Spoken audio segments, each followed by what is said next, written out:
Hai, belajar akuntansi bareng yuk! Tapi sebelumnya cek description box dulu ya, terus tonton dulu video pembahasan siklus akuntansi yang sebelumnya, sebelum kita masuk ke siklus akuntansi yang ketiga, yaitu pengikhtisaran.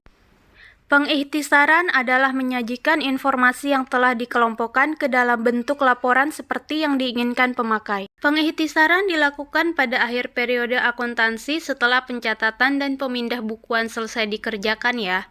Bentuk dari laporan ini dapat berupa neraca saldo, jurnal penyesuaian, neraca saldo setelah penyesuaian, jurnal penutup, neraca saldo setelah penutupan, dan jurnal balik. Tujuan pengikhtisaran sendiri yaitu data keuangan perusahaan menjadi lebih mudah dibaca dan dianalisis, serta menguji kebenaran transaksi yang tercatat dalam jurnal dan akun buku besar. Tahap pengikhtisaran bisa dimulai dengan membuat neraca saldo atau trial balance yang datanya didapat dari akun-akun buku besar. Kemudian susun jurnal penyesuaian atau adjustment entries yang bertujuan untuk menyesuaikan akun-akun dalam buku besar agar menunjukkan keadaan yang sebenarnya di akhir periode. Kemudian buatlah worksheet untuk mempermudah dalam proses penyusunan laporan keuangan. Membuat jurnal penutup dan neraca saldo setelah penutupan dan jurnal balik yang sifatnya opsional. Untuk lebih jelasnya, yuk mari kita bahas satu-satu tahapan dari pengikhtisaran. Yang pertama ada neraca saldo. Neraca saldo atau trial balance adalah suatu laporan yang berisi seluruh jenis nama akun beserta saldo total dari setiap akun yang disusun secara sistematis sesuai dengan kode akun yang bersumber dari buku besar perusahaan pada akhir periode tertentu. Neraca saldo dan laporan keuangan neraca itu berbeda ya. Neraca saldo merupakan laporan internal yang berada di dalam departemen akuntansi, digunakan untuk memudahkan akuntan membuat laporan keuangan. Sedangkan neraca adalah salah satu laporan keuangan yang akan dilaporkan kepada pihak eksternal di luar departemen akuntansi. Fungsi dibuatnya neraca saldo diantaranya untuk mengetahui saldo masing-masing akun, mengecek terjaganya keseimbangan debit dan kredit di buku besar, serta membantu untuk menguji kebenaran jumlah sisi debit dan sisi kredit pada saldo-saldo akun. Neraca saldo harus seimbang atau balance ya, di mana saldo akun pada sisi debit jumlahnya harus sama dengan saldo akun di sisi kredit. Jika neraca saldo tidak balance, maka dapat dipastikan terdapat kesalahan dalam pencatatan. Perlu diingat, neraca yang balance belum tentu benar, tetapi neraca yang benar pasti seimbang atau balance. Langkah-langkah dalam membuat neraca saldo diantaranya, yang pertama, hitung saldo debit dan kredit akun di buku besar sebelum penyesuaian. Kemudian, hitunglah selisih saldo antara total debit dan total kredit setiap akun di buku besar utama. Jika total debit lebih besar dibanding total kredit, maka akan bersaldo debit. Sementara itu, jika total debit lebih kecil dibanding total kredit, maka akun bersaldo kredit. Langkah ketiga, tuliskan nama-nama akun sebagaimana terdapat di dalam akun buku besar.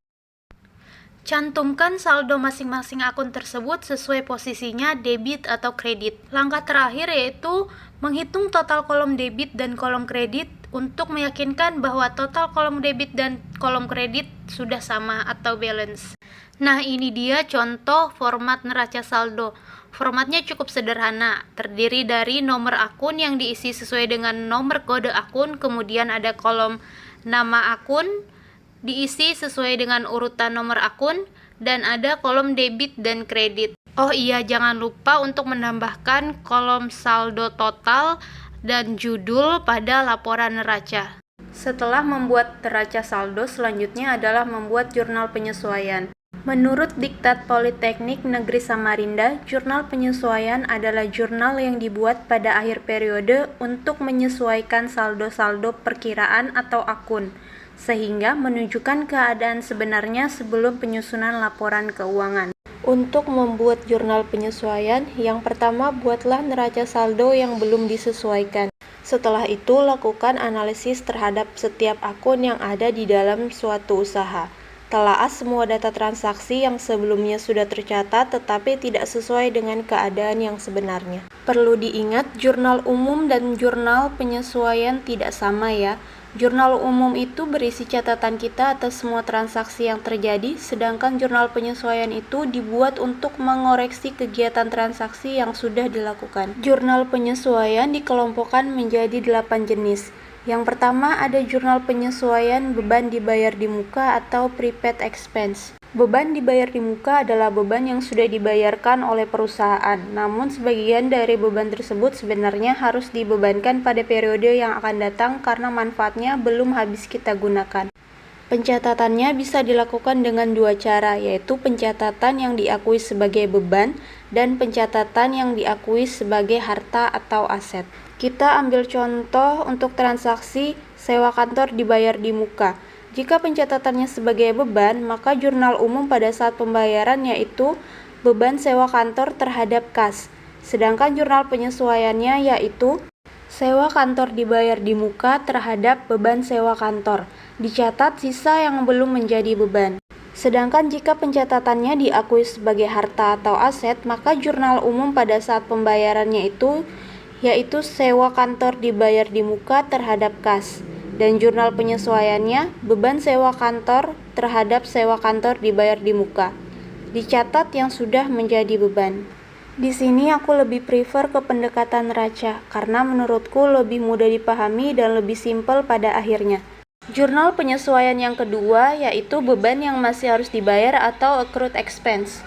Beban yang masih harus dibayar adalah beban yang sudah menjadi kewajiban perusahaan jika dilihat dari segi waktunya, namun belum dicatat atau dilakukan pembayaran oleh perusahaan. Misalnya, hutang gaji. Jurnal penyesuaian hutang gaji yaitu beban gaji terhadap hutang gaji. Sedangkan jurnal umum pada saat pembayarannya yaitu hutang gaji terhadap kas atau bank. Jurnal penyesuaian selanjutnya ada jurnal penyesuaian pendapatan belum diterima atau accrued revenue. Pendapatan belum diterima adalah pendapatan yang sudah menjadi hak bagi perusahaan namun perusahaan belum mencatat. Kita ambil contoh transaksi piutang bunga. Jurnal penyesuaiannya yaitu piutang bunga terhadap pendapatan bunga, sedangkan jurnal umum saat menerima pendapatan yaitu kas bank terhadap piutang bunga. Jurnal penyesuaian yang keempat yaitu pendapatan diterima di muka atau unearned revenue. Pendapatan diterima di muka adalah pendapatan yang terlebih dahulu diterima oleh perusahaan atas suatu pekerjaan namun pekerjaan tersebut belum selesai dikerjakan. Misalnya, transaksi sewa diterima di muka. Pencatatannya dapat dilakukan dengan dua cara, yaitu yang pertama pencatatan diakui sebagai pendapatan atau pencatatan yang diakui sebagai kewajiban.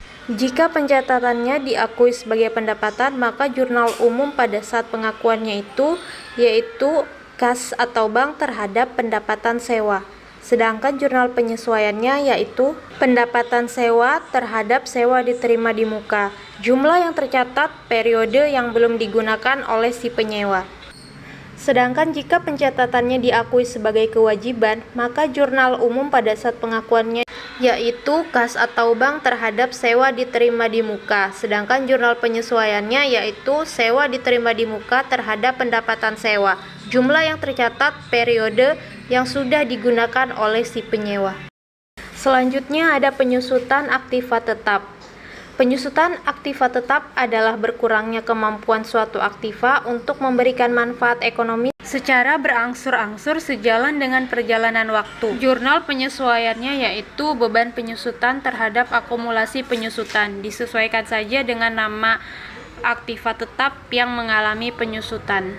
Jurnal penyesuaian ke-6 ada penyesuaian untuk perlengkapan. Perlengkapan adalah barang yang digunakan untuk kegiatan operasional perusahaan yang habis terpakai dalam jangka waktu 1 tahun. Pada akhir periode akuntansi harus dihitung berapa perlengkapan yang sudah terpakai dan berapa perlengkapan yang masih tersisa. Jurnal penyesuaiannya yaitu beban perlengkapan terhadap perlengkapan. Jurnal penyesuaian yang ketujuh ada jurnal penyesuaian piutang tak tertagih. Jurnal penyesuaian piutang tak tertagih adalah jurnal akuntansi yang digunakan untuk mencatat piutang yang tidak dapat ditagih. Hal ini terkadang disebabkan oleh kegagalan pelanggan untuk membayar. Ada dua metode untuk penghapusan piutang tak tertagih. Yang pertama, metode penghapusan langsung atau write-off. Dengan metode ini, piutang tak tertagih akan langsung dibatalkan dari laporan keuangan tanpa memperhitungkan nilai aset yang dapat dipulihkan. Metode ini sering digunakan untuk piutang tak tertagih yang jumlahnya sangat kecil. Jurnalnya yaitu beban kerugian piutang terhadap piutang dagang. Kemudian pada saat ada pembayaran piutang, jurnalnya dibalik menjadi piutang dagang terhadap beban kerugian piutang dan ditambah dengan satu jurnal lagi yaitu kas atau bank terhadap piutang dagang. Dengan metode ini dianggap tidak akan pernah ada pelunasan. Jadi ketika memang tidak ada pelunasan, maka tidak ada jurnal yang terbentuk. Metode yang kedua adalah metode penyisihan. Metode ini lebih rumit dibandingkan metode penghapusan langsung. Metode ini mengharuskan perusahaan menyisihkan sejumlah uang untuk menutupi piutang tak tertagih. Perusahaan harus mencatat jumlah uang yang disisihkan sebagai beban keuangan dan menurunkan nilai piutang tak tertagih di laporan keuangan. Metode ini sering digunakan untuk piutang tak tertagih yang lebih besar jumlahnya. Jurnal metode penyisihan ini ada beban kerugian piutang terhadap cadangan kerugian piutang. Dan pada saat ada pembayaran piutang, jurnalnya menjadi cadangan kerugian piutang terhadap beban kerugian piutang dan ditambah satu jurnal lagi yaitu kas atau bank terhadap piutang dagang. Nah, jika tidak ada pelunasan, maka ada jurnal yang terbentuk yaitu cadangan kerugian piutang terhadap piutang dagang. Jurnal penyesuaian yang ke-8 yaitu jurnal penyesuaian persediaan barang dagang. Digunakan dalam menghilangkan persediaan barang awal yang ada di neraca saldo serta mencatat persediaan barang akhir berdasarkan informasi dari stock of name dalam periode akuntansi. Metode pencatatan dan penghitungan barang dagang ada dua. Yang pertama, jurnal penyesuaian barang dagang metode ikhtisar laba rugi. Dalam menyesuaikan persediaan barang dagang metode ikhtisar laba rugi, kita membutuhkan informasi jumlah persediaan barang awal yang bisa dilihat di neraca saldo dan nilai persediaan barang dagang akhir berdasarkan stock of name. Ilustrasinya seperti yang terlihat, ikhtisar laba rugi terhadap persediaan barang dagang awal yang nilainya 10 juta, dan jurnal kedua ada persediaan barang dagang akhir terhadap ikhtisar laba rugi yang jumlahnya 15 juta. Kemudian jurnal penyesuaian metode harga pokok penjualan atau HPP. Pada metode HPP ini kita perlu mengetahui beberapa informasi yaitu persediaan barang dagang awal, persediaan barang dagang akhir, pembelian, beban angkut pembelian, retur pembelian, dan potongan pembelian atau diskon. Ini sudah kubuat ilustrasi singkatnya, silahkan dipahami sendiri ya.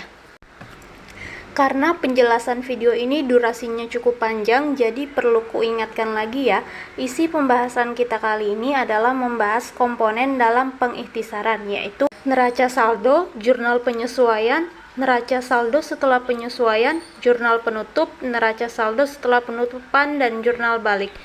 Kita baru selesai membahas tentang jurnal penyesuaian. Selanjutnya adalah neraca saldo setelah penyesuaian. Neraca saldo itu ada neraca saldo sebelum penyesuaian dan neraca saldo setelah penyesuaian ya. Neraca saldo sebelum penyesuaian berisi perkiraan akun-akun pada periode yang sedang berlangsung namun belum disesuaikan. Sedangkan neraca saldo setelah penyesuaian berisi akun-akun pada periode yang sedang berlangsung dan sudah disesuaikan pada akhir periode. Penyesuaiannya sudah kita bahas ya, semoga bisa dipahami. Nah, ini adalah contoh tampilan worksheet 10 kolom, terlihat sangat memudahkan kita dalam menyusun laporan keuangan. Nama lain dari worksheet itu adalah neraca lajur ya. Di sini kita bisa lihat 10 kolomnya itu berarti kolom debit dan kreditnya berjumlah 10. Terdiri dari kolom debit dan kredit, neraca saldo, jurnal penyesuaian, neraca saldo setelah penyesuaian, laba rugi, dan neraca.